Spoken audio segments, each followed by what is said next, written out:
వెళ్ళిపోతున్నాను, నేను నిన్ను వేధించడం ఏంటి నాయన అంటే ఆ బిడ్డ చెప్పాడట, దేవుడు నీ యొద్ద నుంచి తీసివేసిన దాని గురించి ఎంతకాలం కన్నీళ్లు కారుస్తావమ్మా? దేవునికి ఇష్టం లేని దాన్ని నువ్వు ఎందుకు ఇష్టపడుతున్నావమ్మా?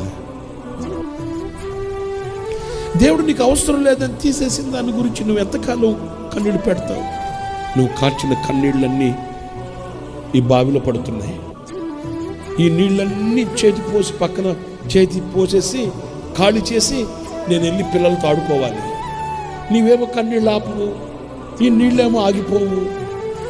పిల్లలందరూ ఆడుకుంటున్నారు, నీవు కన్నీళ్లు కార్చడం మానేస్తే, నాకు ఈ పని తప్పిపోతే నేను వెళ్ళి పిల్లలతో ఆడుకోవచ్చు. దేవుడు నీ వద్ద నుంచి తీసివేసిన దాని కొరకు నువ్వు ఎందుకు కన్నీళ్లు కారుస్తున్నావు? నువ్వు కలిగిన దానిలో ఎందుకు సంతృప్తిగా ఉండలేకపోతున్నావు? ఆ తల్లికి కనువిప్పు కలిగిందంట. నిజమే కదా?